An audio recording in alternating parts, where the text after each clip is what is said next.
welcome to the Nurse Preceptor channel. My name's Hillary and I'm your Nurse Preceptor. This is the 12th video in a set of 30 that I'm doing. I'm addressing the topic of how to prep yourself and your family to be able to handle some of your minor medical inconveniences in the comfort of your own home. Today our topic is purchases for gastrointestinal health. The main thing I'm going to be covering are different medications and purchases that you will want to have in your home in the event that you or one of your loved ones becomes ill with some tummy trouble. And we all have tummy trouble from time to time: nausea, vomiting, diarrhea, constipation, and just upset stomach. And I have a few things that are actually very inexpensive, and some of these things are things you may have in your medicine cabinet already, but these are things that I would keep on hand at all times so that you can handle your minor tummy trouble at home. I will caution you that in the setting of intractable vomiting, basically vomiting where it will not stop despite your efforts and you are getting to the point where you can't even hold down fluids.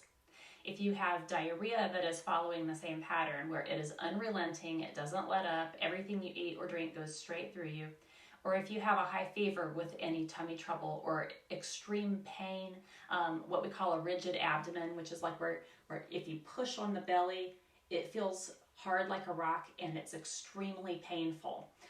Those are indicators of a possible medical emergency, and I would advise getting medical treatment for those. This video is intended not as a substitute for any medical advice, nor am I giving medical advice here. These are over-the-counter and home remedies that you can use to treat your own problems. But always be in the back of your mind thinking that if it's a medical emergency, you need to get medical help sooner rather than later. And for all of these problems, nausea, vomiting, diarrhea, constipation, heartburn, these things are better treated early. Don't let things get out of hand to the point where you're miserable. Go ahead and treat yourself early. Okay, first of all, let's talk about some nausea and vomiting. So as a recovery room nurse and an ICU nurse, I worked a lot with patients who were nauseous, who were puking.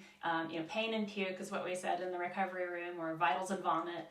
So we've got a few things that we keep on hand to deal with this. And one of my very favorites is this hand sanitizer by EO. And it sounds really strange that hand sanitizer is one of my favorites, but it's lavender scented, this particular sanitizer. So it contains not only lavender essential oils, but also rubbing alcohol as a main ingredient. So when you put this on your hands, or if you put it on an alcohol swab, or just have someone sniff an open bottle of it, it smells like clean lavender alcohol. And what it does is it helps to kind of reset that icky feeling that you get when you're ready to throw up. And it actually works extremely well. This is something, lavender essential oils and alcohol scent has been proven to really be helpful as an adjunct to medication, even in a recovery room. That being said, rubbing alcohol is another favorite of mine. We frequently took the alcohol wipes and alcohol pads that were available in the recovery room, and we placed it right underneath the nose of someone who was feeling nauseous. And a lot of times it would help resolve the nausea. I use this at home sometimes with myself if I get sick.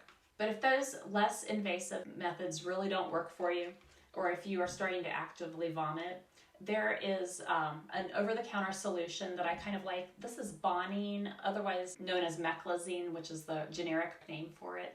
And Meclazine, it's a less drowsy antiemetic, so it's a medication that will help to ease nausea and hopefully stop vomiting in its tracks. The trick with this, though, it's an oral pill, so if you're already nauseous, maybe take it with a few little sips of liquid, let your stomach have time to calm down before you have a really, really big glass of water. For routine heartburn, just a dash of baking soda in water really does a good job, because hydrochloric acid's in your stomach, baking soda is a base, put an acid and a base together, and basically you end up with gas, so you're probably going to have to belch, and some water, and some salts. So it works pretty effectively, it's cheap, it's easily available. About 1/8 of a teaspoon in a tall glass of water usually is enough to do it. And really I discourage the use of a lot of the over-the-counter antacids because many of them contain aluminum. Probably the safest one to take is Tums. It's calcium carbonate, so it has calcium and a salt added to it. And it works fairly well. It is safe during pregnancy, which is nice too. One of my all-purpose things I keep around is Pepto-Bismol, and this is just the generic brand from Walmart. It is bismuth salicylate, and it does a pretty good job with calming down an irritable stomach. It's kind of a jack of all trades. You want to be careful to only use it as directed though. One more item I like for nausea is ginger chews. God, say that 3 times fast, right? Ginger chews, or Gin-Gins. This is a different brand. This isn't Gin-Gins, but I got them at the health food store, and they're really pretty good. They're chewy.